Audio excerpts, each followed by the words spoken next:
I'm walking among the graves of more than 31,000 German soldiers, most of whom never made it home from the Second World War. I'm here at Ysselsteyn in the Netherlands. This is the only German war cemetery in the country, as well as the largest German war cemetery by size. And today we're going to take a look at some of the stories of the individuals of the men who are buried here. This video is not about glorifying the regime that these men fought and died for. It's about enhancing our historical understanding of the time period so we can better understand why the events occurred from their perspectives. This is more than just a cemetery to me. It has a personal note as well, because my great uncle is buried here among these soldiers.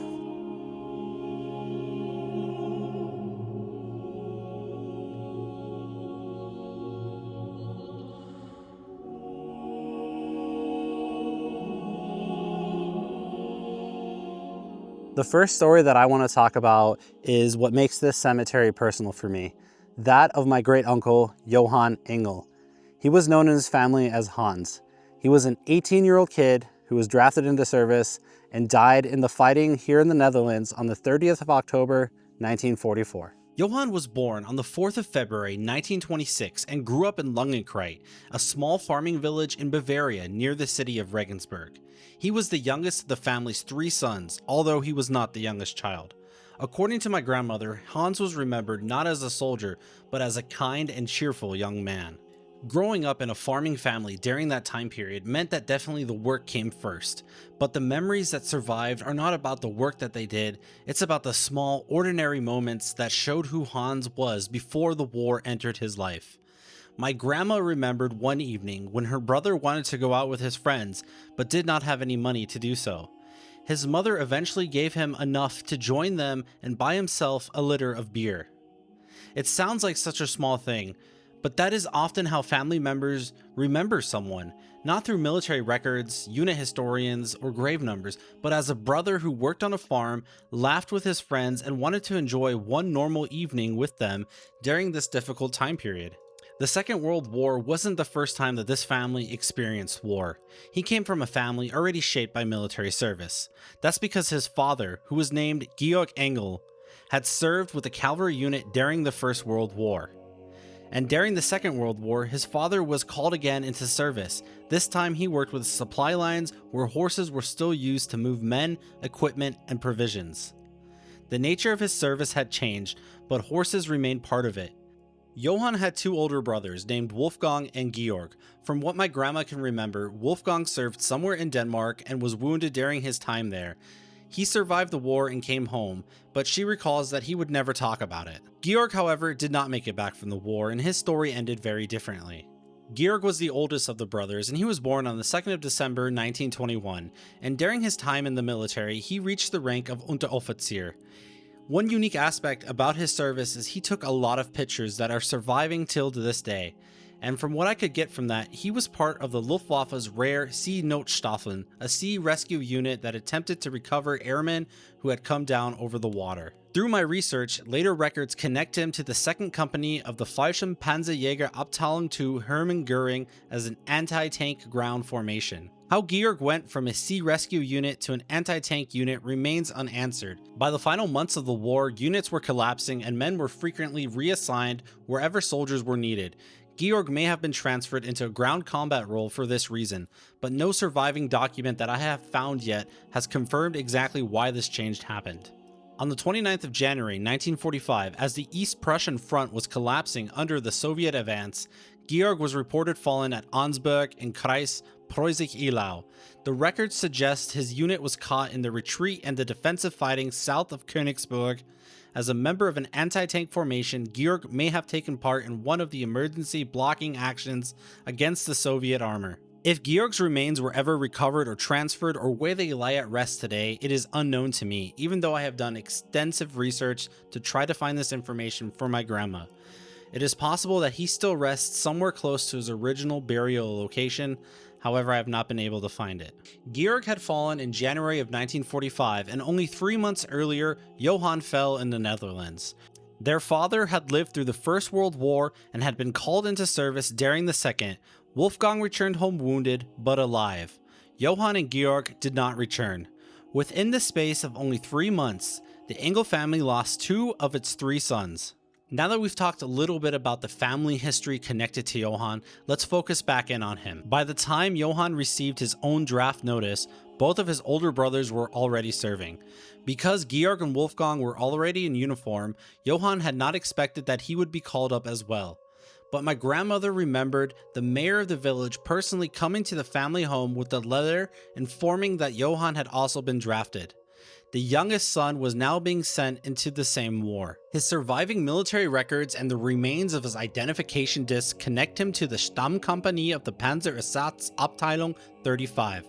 This was a replacement and training formation. It received new recruits, gave them their basic military training, and then supplied the men to frontline units.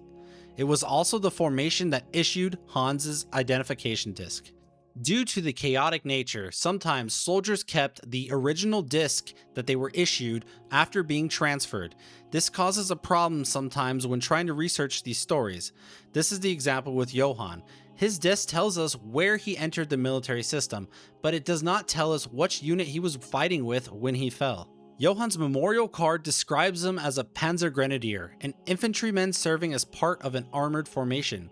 Unfortunately, no surviving personal record has yet confirmed his final frontline unit.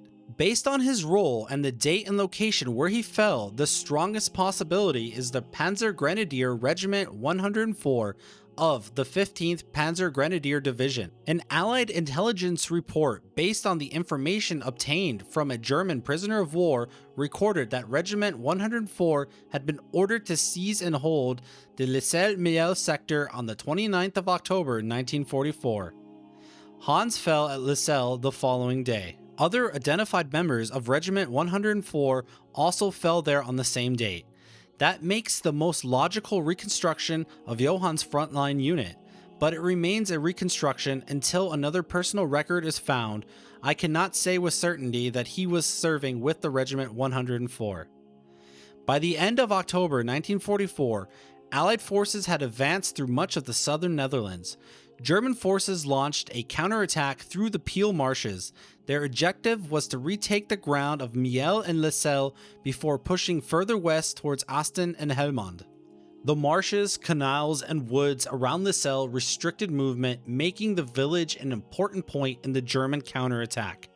On the 30th of October, the 6th Royal Scots Fusiliers fought to clear German troops from the houses in Ysselsteyn and repel further counterattacks. German forces were also moving through the nearby Dendextebussen woods towards Asten. That night, the German forces withdrew. Johann did not return with them. What happened to his body afterwards remains partly uncertain. That's because records suggest that Johann may first have been taken to a temporary cemetery at Maastricht in Belgium. One unidentified soldier transferred from there to Mirlo had an identification disc unit matching the formation connected to Johann. However, I cannot prove that that soldier was him. What is, however, confirmed is that Johann was buried at Mirlo as an unknown soldier under the number D-15183. In September 1948, his remains were transferred to Ysselsteyn and reburied in a grave T-3-72, still without his name. 10 years later, the grave was reopened. Half of a heavily corrugated identification disc was recovered and investigated by the Dutch Red Cross. Through that fragment and the surviving military records, the unknown soldier was finally identified as Johann Engl. Johann had been given his name back.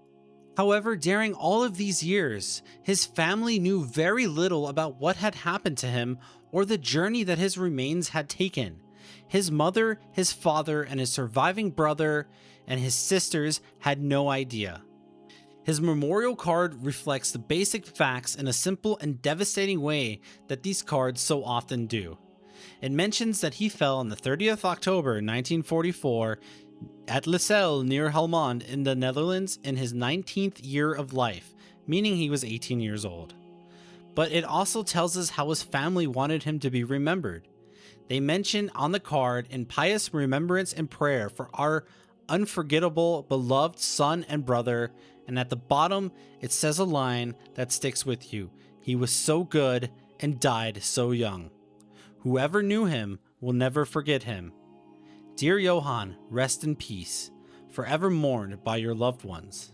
That's what's interesting when you look into these individual stories. The military records give us dates, unit abbreviations, grave numbers, and the actions that they took part in. But the family members give us those individual people.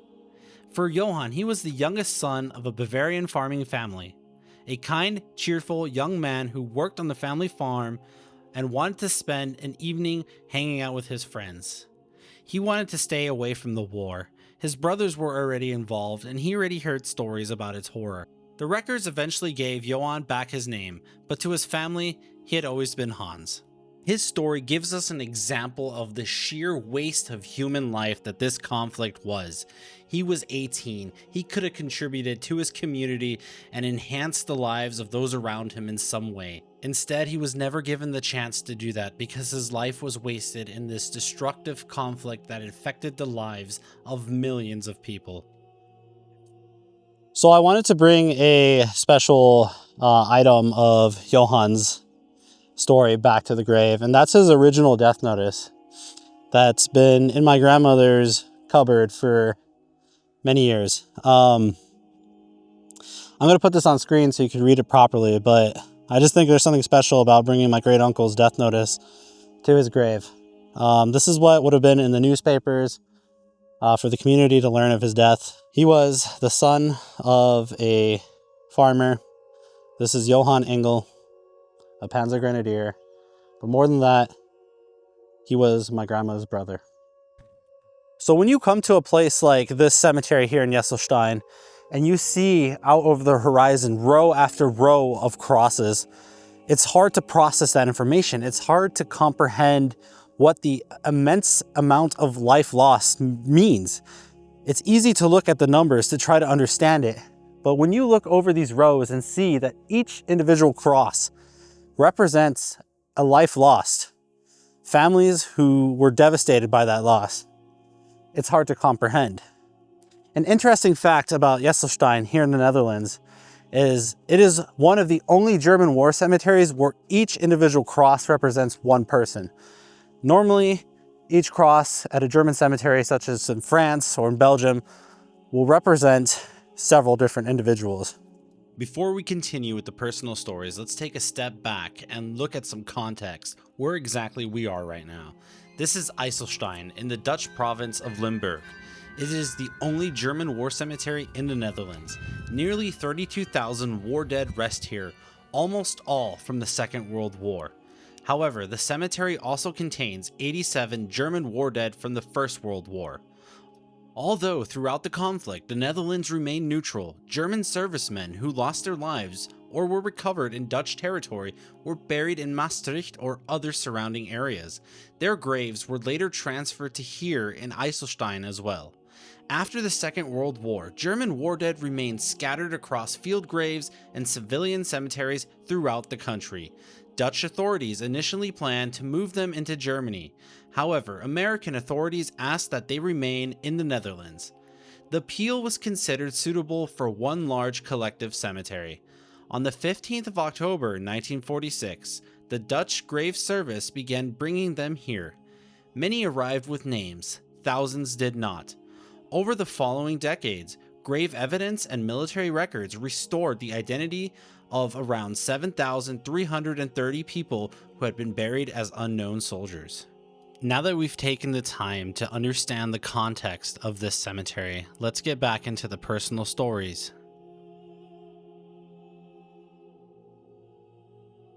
So this is the story of Oberleutnant Georg Quass. Let's hear his story. Georg Quass was not killed while fighting the Allies. On the 18th of November, 1944, he was executed by his own army after making a decision that he said was intended to save lives. But before he became a German officer, Georg was a teacher, a husband, and a father. He was born on the 9th of February in 1904 in Malch on the Oder, which is located in modern-day Poland. He was the son of a locomotive driver and a housewife. Georg studied to become a teacher in Liegnitz. However, he endured personal tragedy when his father died during his studies. He then had to support himself while completing his education. Even after qualifying, he could not initially find a teaching position. So he trained as a carpenter and worked for a time as a traveling salesman. Finally, in 1932, he obtained a position at a primary school. The following year, on the 30th of September 1933, Georg married his wife, Charlotte. Together, they raised a large family. The court documents from 1944 record that Charlotte was responsible for 7 children, 4 of whom had been born during the war. Military service kept Georg frequently away from them. Some of his younger children were already several weeks old before he was able to see them for the first time. In 1943, while Georg was stationed at Warthegau, Charlotte and the children were able to join him for a short time. For this time, the family was together again, but in June 1944, Georg's civilian exemption ended and he returned to military service. Georg was a reserve officer in the 5th Company of the Grenadier Regiment 1034, part of the 59th Infantry Division. His defense later argued that he was properly prepared for the responsibility he had been given. Between 1933 and 1937, he had completed approximately 30 weeks of military training with no individual exercise lasting longer than 6 weeks. During the German invasion of Poland in 1939, Georg spent around 20 days at the front before being wounded. After recovering, he worked in staff positions and spent 3.5 years away from active military service. His previous experience had primarily been with anti-tank units. He had little training in commanding an infantry company. His own regimental commander reportedly considered him unprepared for this role and had already recommended that he be transferred. Nevertheless, in the summer of 1944, Georg was sent to the Western Front. This is the part of the story that becomes important when we talk about the fate of Georg. During the German retreat from the area around Dunkirk, Georg and his company became separated from their regiment. According to his defense, he knew little about the wider military situation and had received no clear information about enemy forces in the area. He was ordered to secure a bridge near the Amateres. When Georg and his men climbed out of their truck, they were met by unexpected gunfire. The defense documents openly acknowledged that Georg had made several tactical mistakes during the fighting. Eventually, Georg found himself and his men in a position that he personally believed could no longer be defended. The surviving German documents refer to the men holding the prisoners as terrorists. This was a term used by the German military for local resistance fighters, while later accounts describe them more generally as English or Allied forces. Georg surrendered himself and 4 soldiers under his command. He then helped arrange the surrender of another 5 to 8 men who remained trapped nearby. His captivity did not last, though. The surviving documents do not explain exactly what happened next, whether Georg escaped or was freed during continued fighting. What is certain is that he returned to German lines and was placed under arrest. Within weeks, he stood before the military court of his own division. The court concluded that he had abandoned his position without exhausting every available means of the defense. Georg did not deny leaving the position. What he denied was the accusation that he had acted out of fear of his own life. According to his defense, enemy forces were already holding between 80 and 100 German prisoners. Georg believed that continuing the fight would needlessly sacrifice his men. He maintained that he had been thinking about their lives, not his own. The military court, however, saw it differently. On the 30th of September 1944, Georg was convicted of cowardice and sentenced to death. The very next day after he was sentenced, his appointed defense lawyer formally challenged the judgment. The appeal asked for the accusation of cowardice to be removed and for his death sentence to be replaced by imprisonment. It described Georg's limited combat experience, his inadequate preparation, and the confusion surrounding the fighting in that area. It also reminded the authorities what his execution would mean for Charlotte and their 7 children. On all of these grounds, Georg's defense lawyer submitted a petition for clemency. However, it was denied, and the sentence remained. After his sentencing, Georg spent his final weeks near The Hague in the Netherlands.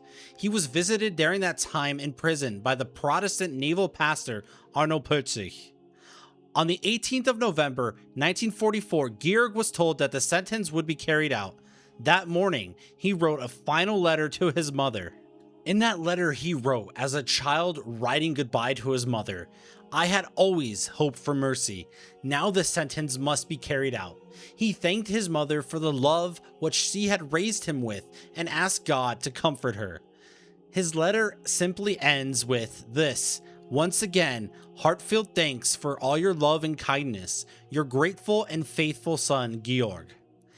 Then, Georg also wrote one last letter to his loving wife, the mother of his 7 children. The original letter is not included in the surviving documents, but Charlotte later wrote a copy of it into a letter to her sister. Georg asked Charlotte not to allow her grief to destroy her. He acknowledged that he had made a mistake in a military situation for which he had been inadequately prepared for. But he wanted his children to know one thing: their father was not a cowardly, unworthy, or dishonorable man. He told them they never needed to be ashamed of him. On the morning of the 18th of November, Georg Quass met his last hours. He was shot near The Hague. He was only 40 years old. This left his children without their father. His eldest daughter was 10 years and 5 months old. She remembered her mother sitting beside her bed around 6 that morning and was gently waking her. Charlotte told her, "Now in these minutes, your father is being shot." She then warned her daughter that the family must tell other people that Georg had fallen in battle, nothing more. Charlotte feared that the rumors, judgment, and possible consequences the truth could bring upon their children and the family. In another letter that Charlotte wrote, it shows that the children did not accept that their father was gone, because she wrote that the children were still waiting for their father. Christmas was approaching, and their greatest wish was that their papa would be home. The older girls told her, "One day, Papa will come back." They simply could not believe that he was gone. And then, in the beginning of January, a package arrived from The Hague. Charlotte sent her children away before she found the courage to open it. Inside this package was Georg's notebook, his final letters, and his wedding ring. There was also another petition for clemency, which Charlotte believed had never been sent. The pastor told her that Georg walked his final path quietly and steadfastly. After his execution, the pastor arranged for him to be buried in a coffin and promised to care for the grave. The pastor states for this reason Georg gave him the last of his money. Later, in the 1950s, the same pastor wrote Charlotte again. He said that although he had witnessed more than 100 similar cases, Georg's death remained especially painful in his memory. He described the judgment as an example of inhumanity. What disturbed him most about it was that those with the authority to show mercy had refused to use it, even for the father of 7 young children. Eventually, Georg was reburied here in Ysselsteyn. For decades, the grave remained beyond the reach of the family he had left behind. They were finally able to visit the cemetery in May of 1992, almost 48 years after his death. Today, Georg Quass rests in Block BX, Row 10, Grave 244. The military court records preserve the accusations that were made against him, but the family photographs and the letters preserve the man behind it. He was a teacher, a husband, a father whose children waited for him to come home, and a man who maintained until the end that he had not acted out of cowardice, but because he believed that more lives did not need to be lost. Georg's story is a reminder of the inhumanity of the regime he served, a system that demanded absolute obedience and refused mercy even to its own men. Remembering him does not glorify that regime. It allows us to see the war from another human perspective and reminds us what can happen when obedience is valued above humanity. Georg's story shows what it means to fight under a radical regime. He tried to save his men and other lives from senseless death and was thus accused of cowardice and put to death for trying to save lives. Learning stories like this puts a human mask on the 30,000 plus crosses that are here. It lets us see into the mindset of some of the individuals who fought and died during this conflict. It's stories like this that you don't learn about in a history book. You only learn about these stories when you go out and try to find that history. It almost makes you feel sorry for the individual who was put to death to try to save lives. So today, while I'm touring the cemetery here in Ysselsteyn, I'm not alone. There's an individual who helped me immensely in the research for my great uncle, and I'm greatly thankful for that. And I've invited him here to help me tell some of the stories of the individuals buried here. This here is Goose. He is a local from the area of near Eindhoven here and has immense knowledge, historical knowledge of the events that occurred here in the Netherlands, as well as some of the soldiers who are buried here. So he's going to be helping me share some of those stories. During the German occupation of the Netherlands, there were several individuals who collaborated with the Germans to help them with their day-to-day routines, joining the army, etc. And I'm standing in front of this row right here. And what makes it unique is several of the individuals who are lying at rest right here were Dutch collaborators. I'm going to have Gus tell the story of one of the individuals who lies here, a Dutch officer who collaborated and joined the Germans. Let's hear his story. Eduard Leent het Voorwinden was born on July 7th, 1899 in the Dutch city of Rotterdam. After his education, he chose a career in the Dutch army in 1915, where he eventually rose to the rank of second lieutenant. In 1927, he was selected to study law at the University of Amsterdam. In 1938, he had been accepted into the higher war school as a captain. Following the German invasion of the Netherlands in May 1940, he joined the Rijksarbeidsdienst. After working there for several months, he enlisted into the Waffen-SS. Within the Waffen-SS, he held the rank of SS Sturmbannführer, also known as Major. He was a major in the SS Panzergrenadier Ausbildungs- und Ersatzbataillon 11, what meant he had to train new recruits. In May 1943, an investigation was launched into Voorwinden's conduct, which was described as insubordinate. The SS und Police Court in Vienna, the SS und Polizeigericht, found him guilty and sentenced him to 3 months of Festungshaft, fortress confinement, along with a probationary period. By the end of the war, Voorwinden was captured and sent to Kamp Westerbork. During the war, the Germans used Kamp Westerbork as a camp for deporting Jews and other enemies of the regime to concentration camps. After the war, it was used for an internment camp for Dutch collaborators. Voorwinden died there on December 13th, 1947. For any military to function, it needs to be supported by its support corps. The next story is about a woman who was in an administrative role for the Wehrmacht and lost her life doing this work. Let's go to her cross and let's hear her story and see what we can learn from it. It was on the 8th of April 1945 when 25-year-old Anneliese Lehrmann was standing at Meppel railway station beside a train that was finally supposed to take her home to Germany. Her return had already been delayed by 6 months. With the war in Europe almost over, the journey was the last one about to begin. Anneliese never made it home from this journey. This may be where her story ended, but her story began far away from this railway station. Anneliese was born less than 1 year after the First World War had ended, on the 14th of June 1919, on the Johannenhof near Engl. She was the eldest child of Friedrich and Mina Lehrmann and grew up with 2 younger siblings. In 1935, she finished school in Tangerhütte, then she learned sewing and cooking. Between April 1939 and January of 1940, she completed her mandatory Reichslabor service. And in the spring of 1940, she came home again. This time, she was home to care for her pregnant aunt Hannah and the 2 young cousins. During the same year that she went to go take care of her aunt, around Christmas, Anneliese became engaged to Erich Lessenberg, a young man from Hamburg. And like so many men of his generation, Erich was a soldier.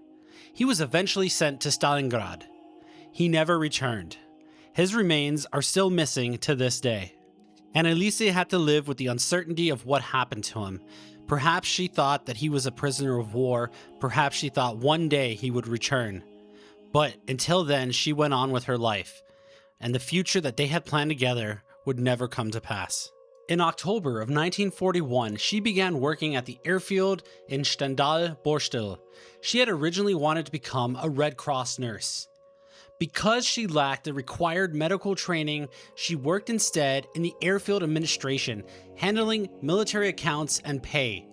The Volksbund records her as a Stabshelferin, though the biography describes her as a civilian employee. In the autumn of 1943, Anneliese was transferred to the Netherlands. A drawing she made of her workplace in Meppel has survived. A small, personal piece of her story, something she created herself while she was far from home. She was supposed to return to her family in October 1944. At a short notice, her assignment was extended. Another 6 months passed. Then, in April of 1945, she was finally told that she was allowed to leave. A train was prepared at Meppel station to carry German women and other personnel back to Germany. However, on the evening of the 8th of April, as passengers were preparing to board, approximately 20 British fighter bombers attacked the train. The station and the carriages were heavily damaged. A number of railway workers, soldiers, and women were killed. According to the eyewitness accounts that were later given to Anneliese's family, she was struck in the head by machine gun fire and killed instantly. A former colleague would later tell her father that she had not suffered, thus giving her father some slight feeling of comfort knowing that his daughter did not suffer. The next day, she was buried with the other casualties in a green space in Meppel. Her family in Germany still knew nothing about what had happened. They received confirmation of their daughter's death only in December of 1945, 8 months after she was killed. Then, in March of 1946, a gentleman named Bernwald Klopp, who had known Anneliese through her work in Meppel, wrote to her father. He remembered her fresh and open nature and her constant cheerfulness. He wrote that he had heard only good things about her and that the news of her death had deeply shaken everyone who had known her. What made it even harder to accept, he said, was that Anneliese had lost her life at a moment when the war was already regarded lost, when she was close to going home.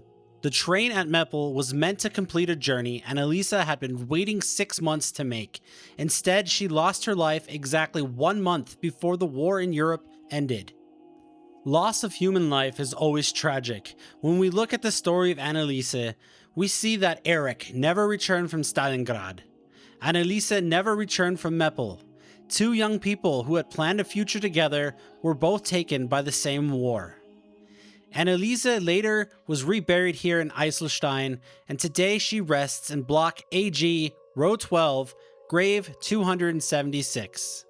The official record preserves her name and the circumstances of her death, but the photographs, her drawings, and the letter to her father preserve something more. The eldest sister who cared for her family, the young woman who wanted to become a nurse, the fiancé who kept waiting for something and someone who never came home, and the cheerful, open person remembered by those who knew her. So earlier we were talking about Anneliese's story and how women served in supportive roles in the Wehrmacht. Here we have the example of 2 women who also lost their lives during the Second World War. Here we have Elizabeth. She was a Luftwaffe Helferin, and she died on the 10th of July, 1943. And here we have Kathi Keltner, also a Luftwaffe Helferin, died on the same day.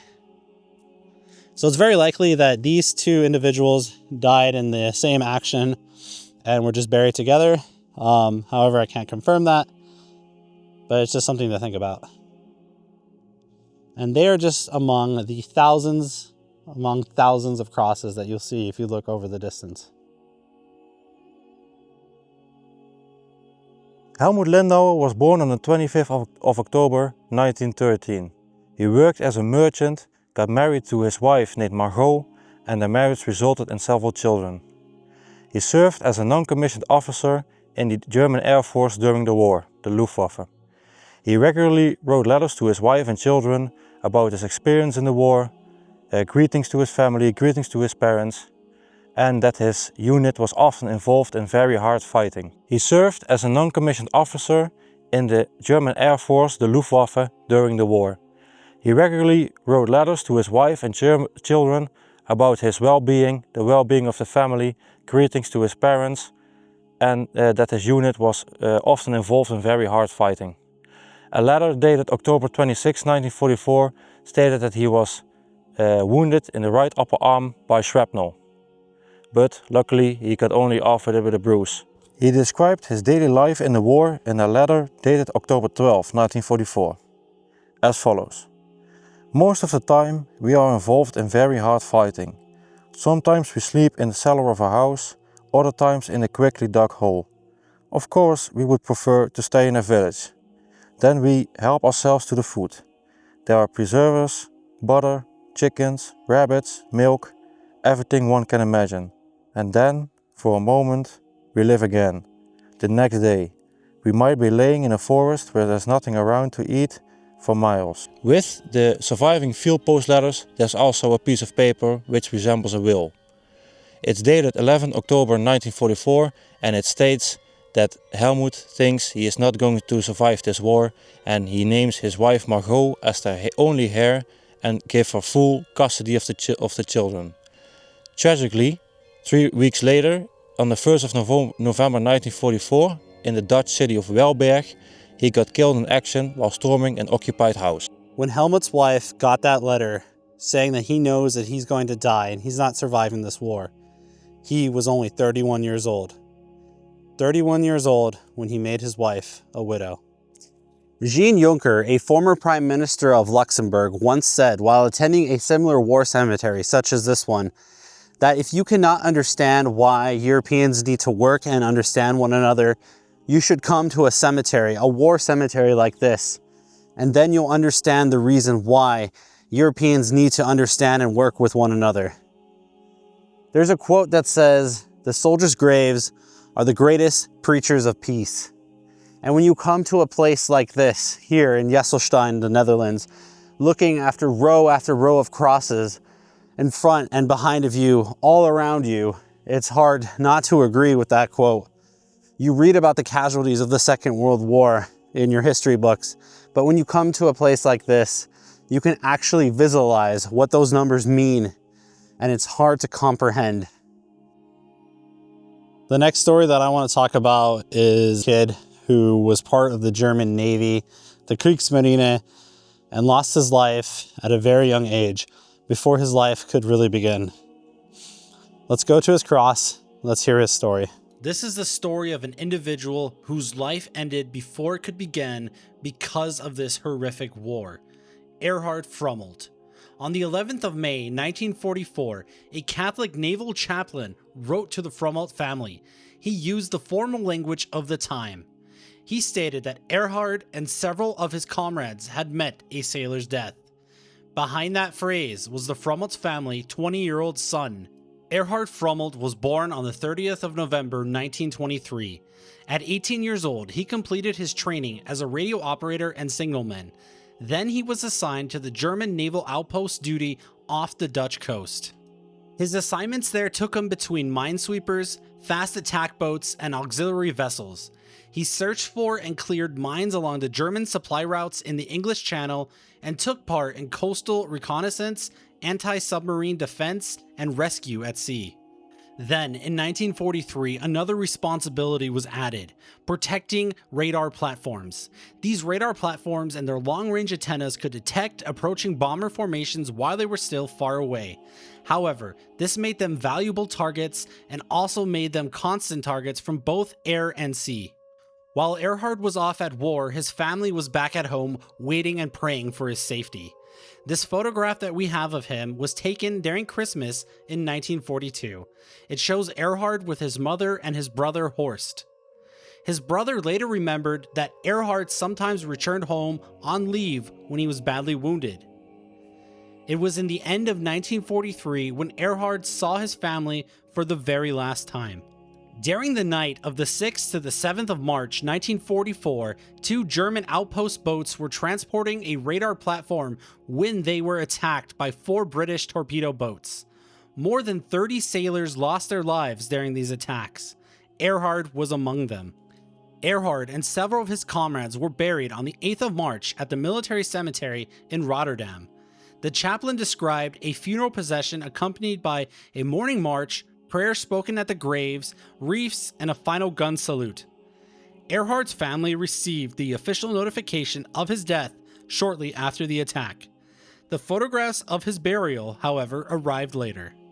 In 1948, Erhard was reburied here at Ysselsteyn. Today, the official record lists him as an Obergefreiter in Block BV, Row 3, Grave 75. His brother Horst came here for the first time to visit his brother's grave in 1954. When he did so, he was not visiting a rank or a military record. He was visiting his brother, a brother who was taken too soon, leaving Horst with only memories of his older brother that he would never see again. Hearing the accounts from Eduard's family, how they mourned him after his death, and how his brother came here to visit the grave of his fallen brother, it adds to the aspect that all these people that are buried here, regardless of the politics behind the Second World War, these were humans and they all had their own individual stories. And it's important to learn those stories, because if you only want to talk about the comfortable parts of history and not talk about the uncomfortable parts, we'll never learn from it. And that's why it's important to come to places like this, like here in Ysselsteyn in the Netherlands, to look at the individual stories, to uncover the uncomfortable history, which was the German occupation of the Netherlands, so we can broaden our historical understanding of it. The stories we cover today are not chosen to glorify these individuals or the war in which they served. They were chosen to show how ordinary lives became entangled in the politics, ideology, and violence of their time, and how decisions made by others far beyond their control ultimately led to the end of their lives. But the people buried here at Ysselsteyn cannot all be remembered in the same way. Among them are also individuals who participated in horrific atrocities against Dutch civilians during the German occupation. That truth must never be ignored. This video has focused on individual human stories from the German side, not to excuse their actions or erase their wider historical context, but to understand how people became part of these events, the mindsets that shaped them, and what their stories can teach us today. Places like Ysselsteyn should never glorify the past. They should confront us with it. They allow us to remember the dead while also facing the crimes, consequences, and human cost of war. Finally, I would like to thank the Volksbund, Deutsche Gräberversorger, the German War Graves Commission, for its work preserving places like this and ensuring they remain places of remembrance, reflection, and education for future generations. Thank you for watching.